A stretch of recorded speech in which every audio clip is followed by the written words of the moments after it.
तो good morning everyone. और सुबह हो चुकी थी। सुबह मैं अपने नाश्ते के साथ शुरुआत करती हूँ। मैंने आज ब्लैक टी ले रखी है। क्यों रीज़न ये कि क्यों दूध वाली चाय मुझे नुकसान कर जाती है, मेरे पेट में गैस बना देती है। और स्टार्टिंग करते हैं अपने इकोनॉमिक्स के नोट से। कल मैं लेक्चर ले रही थी, उसके बाद का मेरा थोड़ा सा नोट जो इनकम्प्लीट रह गया था थर्ड पंचवर्षीय योजना के बारे में और सेकंड पंचवर्षीय योजना। तो मैंने सोचा पहले उस टॉपिक को कवर करते। ये उसके नोट्स मैंने रेडी कर लिए। अब उसके बाद मेरा लेक्चर था, तो उसके बाद अपने लेक्चर की क्लास लेंगे। उसके बाद हम लोग दोपहर हो जाते थोड़ा सा खाना लेते हैं और अपना खाना ख़त्म करते हैं। उसके बाद मुझे आज आप लोगों से कुछ इंपॉर्टेंट डिस्कशन भी करना था, थोड़ी बहुत इंपॉर्टेंट बात भी करनी थी। और ये रक्षाबंधन के सूट थे जो हम लोगों को गिफ्ट में मिले थे, मैंने आप लोगों को दिखाए नहीं थे। ये सूट मैंने हम लोगों को दिए थे जो रक्षाबंधन में मिलने वाले थे। और उसके बाद आप लोगों की क्लास स्टार्ट हो जाती है। तो एक्चुअली क्लास ना मेरी फ़ोन पे ही होती है, तो मैं उस टाइम रिकॉर्ड नहीं करती क्योंकि मेरी फ़ोन से लेक्चर लेते हैं। और पीसी में क्योंकि मैंने लॉगिन नहीं कर रखा है, इसलिए पीसी से मैं लेक्चर लेती नहीं हूँ। और फ़ोन में लेती हूँ, इसलिए फ़ोन से रिकॉर्डिंग नहीं हो पाती है। तो स्टार्ट करते हैं अपना लेक्चर, मिलते हैं थोड़ी देर बाद। और मेरे रूम में ना लाइट नहीं है इस टाइम। तो ये देखो मेरी क्लास डाउनलोड पड़ी हुई है, मैं इसी को अपनी क्लास कंटिन्यू करने जा रही हूँ। ठीक है, पंचवर्षीय योजना की जो क्लास थी मेरी। तो मेरा पीडब्ल्यू का बैच है, तो इनसे मैं अपनी इकोनॉमिक्स क्लास लेती हूँ। और सच बताओ, जब से मैंने इनकी इकोनॉमिक्स की क्लास ली थी, मुझे इकोनॉमिक्स बहुत बोरिंग और बहुत ज़्यादा अजीब लगती थी कि मुझसे नहीं होगी इकोनॉमिक कवर। बट जब से मैंने इनकी क्लास ली, मेरा हर पॉइंट और टॉपिक को इतना अच्छे से क्लियर कराते कि क्लास में मुझे समझ में आ जाता है। जब मैं नोट्स बनाती हूँ तो मुझे ऐसा लगता है कि मुझे कुछ ज़्यादा ज़बरदस्ती रटने की ज़रूरत नहीं पड़ेगी। तो इसलिए मेरी इनके लिए क्लास बेस्ट है। और मैं ज़्यादा सोर्स के पीछे भाग नहीं रही हूँ, मैं सिर्फ इन्हीं के नोट्स वगैरह को फॉलो कर रही हूँ। बाकी कोई बुक्स वगैरह के चक्कर में नहीं पड़ी हूँ। जब तक मेरे लेक्चर और मेरे नोट्स के कॉन्सेप्ट एकदम क्लियर नहीं हो जाएंगे, तब तक मैं इधर उधर नहीं भागने वाली हूँ। ये मैंने पहले से सोच के रखा हुआ है।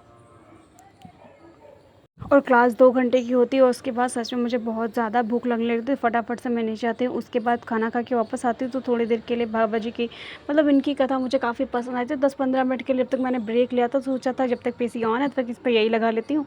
और रूम में लाइट तो थे ही नहीं, तो इसलिए मैंने बंद करके चुपचाप इसे सुन रही थी। और उसके बाद मैंने अपना टॉपिक को जो थोड़ा बहुत था बस उसका एक बार रिवीजन किया था। और उसके बाद मैं सुबह उठ के ही अपनी जो भी मेरी इन्वायरमेंट इकोलॉजी क्लास मैंने सोचा था कि मैं ले लूँगी, बट मैं ले नहीं पाई थी। इसलिए मैं मॉर्निंग में उसे इकोनॉमिक्स और इन्वायरमेंट की क्लास लूँगी। और एक चीज़ और बतानी है कि मतलब जून जुलाई अगस्त सितंबर से लेके सितंबर अक्टूबर नवंबर दिसंबर, ये 4 महीने का मैं आपको शेड्यूल देने वाली हूँ, जिसमें आप एक बार कवर कर सकते हो पूरा का पूरा सिलेबस की यूपीएससी का सिलेबस आप 4 मंथ में कैसे अपना कंप्लीट कर सकते हो। तो ये प्लान मैं अपने लिए बना रही हूँ और ये चीज़ मैं आपको शेयर कर दूँगी। अगर आपको भी समझ में आया तो आप इसे फॉलो कर सकते हो, कोई प्रेशर नहीं है, ठीक है। और इसके बाद मेरा इन्वायरमेंट एंड इकोलॉजी क्लास थी, तो फटाफट से हम उसको स्टार्ट करते हैं। इसके भी नोट्स मैंने बना रखे, ये भी पीडब्ल्यू के बैच है, राजेश मिश्रा है। वो भी सच में बहुत अच्छा पढ़ाते हैं इन्वायरमेंट एंड इकोलॉजी के। उन्होंने मुझे ज्योग्राफी वगैरह सब पढ़ा रखा है, ठीक है। बट इंडियन ज्योग्राफी स्टार्ट नहीं की, तो उन्होंने कहा था इंडियन ज्योग्राफी पढ़ने के लिए सबसे पहले इन्वायरमेंट इकोलॉजी के सारे टॉपिक क्लियर होना बहुत ज़्यादा ज़रूरी है, क्योंकि वहाँ से बहुत ज़्यादा टॉपिक आते हैं। तो अगर ये बेस कंप्लीट होगा तो वहाँ से तुम अच्छे से कनेक्ट कर पाओगे। तो इसलिए सबसे पहले उन्होंने इन्वायरमेंट एंड इकोलॉजी कंप्लीट कराने का किया है। तो अभी हम लोग इन्वायरमेंट एंड इकोलॉजी के नोट्स और लेक्चर दोनों एक साथ लेते हैं, उसके बाद मिलते हैं। फटाफट से लेक्चर लेते हैं उनका हम लोग। और बीच में लेक्चर नहीं देना, इसलिए मैंने अपने चाय और बालाजी रखा हुआ था, ये मैं अपने बीच में रख लेती हूँ ऐसे ही पढ़ने के लिए। और ये मैं राजेश मिश्रा जो इन्वायरमेंट और इकोलॉजी की क्लास देंगे, इन्होंने मुझे अपनी पूरी ज्योग्राफी कंप्लीट करवाई है। तो geography, environment, ecology and disaster manage के टीचर जो है ना वो यही हैं, वही पूरा का पूरा लेक्चर हम लोग को कवर कराते हुए चलेंगे। इकोनॉमी और इकोलॉजी की जो क्लास थी उसके नोट्स ये रहे, मैंने क्लास करी और साथ में मतलब वो ना टॉपिक वाइज बोल बोल के लिखवाते हैं, तो उनके नोट्स में साथ में बनाते हुए चलते हैं। तो ये मेरी क्लास ख़त्म हो चुकी है। अब मुझे एक बार मैं सोच रही हूँ ज्योग्राफी का रिवीजन कर लूँ, एक टॉपिक को कवर करती चलती हूँ। और उसके बाद मेरी ज्योग्राफ़ी और इकोनॉमिक्स के जो नोट्स थे उनको मुझे मर्ज करके पीडीएफ प्रिंट आउट निकलवाने थे। तो मैंने सोचा एक बार उसको मर्ज कर लेते ताकि कंप्लीट पीडीएफ एक साथ निकल सके। तो फटाफट से अपने पीडीएफ को मैच करते हैं। और उसके बाद आज जो वो कांड हुआ था ना कोलकाता वाला, उस टॉपिक में मेरा मन तो नहीं था मैं डिस्कस करूँ, बट उसके बाद मैंने डिटेल से पढ़ाई की तो मुझे लगा कि एक बार यार डिस्कस करना चाहिए। आखिर मतलब एक बार सोच के देखो, उन्होंने इतनी पढ़ाई की, अपने 10 साल की और पढ़ाई में उन्होंने निकाल दें। क्यों पहले 12th किया, फिर वो नीट किया, एमबीबीएस किया, यार 5-6 साल तो ऐसे चले गए इनकी पूरे के पूरे, ऊपर से 36-36 घंटे की जॉब।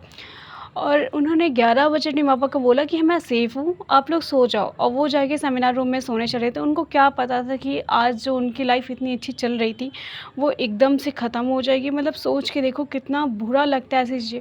ऊपर से उस केस को दबाने की कितनी बड़ी कोशिश की जा रही थी। मतलब पहले तो उनके पेरेंट्स को बताया गया कि आपकी बेटी की तबीयत ख़राब है। सेकंड फ़ोन जाता तो उसने बोलता कि सुसाइड कर लिया।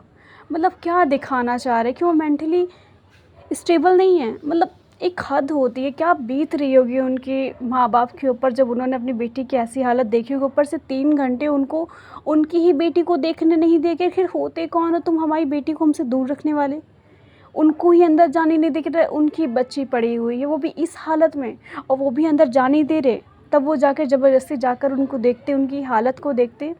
सोचो एक बाप के ऊपर क्या बीत रही होगी उस वक़्त। और उसके बाद भी मतलब केस को ऐसा दबाया जा रहा था कि एक इंसान को पकड़ा दिया गया 24 घंटे के अंदर, वो भी इसलिए कि बात सोशल मीडिया पे उठ चुकी थी, सब जान चुके थे, सब प्रोटेस्ट करने लग गए थे।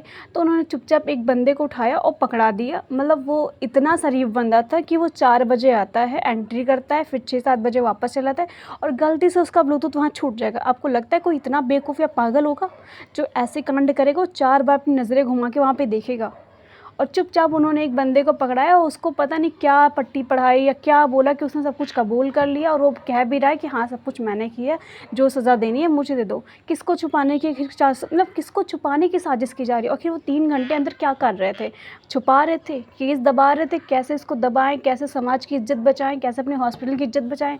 आखिर किन लोगों ने ये कांड किया था जिसको छुपाने के लिए इतना सब कुछ किया जा रहा था? ऊपर से प्रिंसिपल को वहाँ के हटा दिया गया, उन्होंने अपना रिज़ाइन दे दिया। मतलब उनका तक स्टेटमेंट नहीं आया। सोच के देखो कितनी ज़्यादा बुरी तरीके से केस को दबा रहे थे वो लोग, ठीक है। और रिपोर्ट की पोस्टमार्टम रिपोर्ट के हिसाब से सामने आ रहा है कि किसी एक इंसान ने रेप नहीं किया है, ठीक है।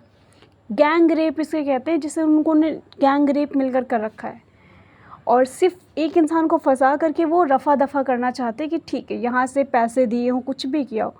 बट यार ये चीज़ कितनी गलत है। आजकल किसी एक लड़की की बात ही आज पर हुई है, ठीक है, कल की आपकी बहन हो सकती है, आपकी माँ हो सकती है, सभी लड़कियाँ हो सकती हैं, सब बाहर आती जाती हैं, और किसी के भी साथ हो सकता है यार। ना हम लोग ट्रैवल करते हुए सेफ़ हैं, ना अपनी जॉब प्लेस पे सेफ़ है, तो सेफ़ कहाँ हैं?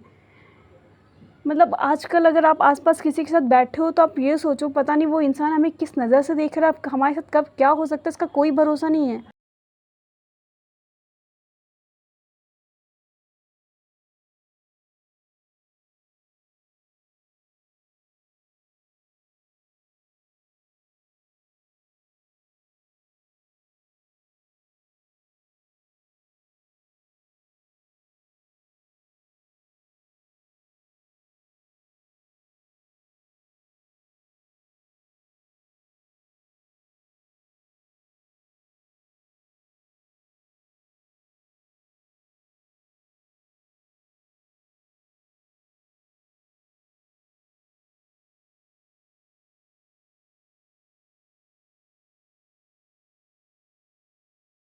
और ये सिर्फ़ एक मामला नहीं है, ऐसा न जाने कितने मामले डेली आते रहते हैं।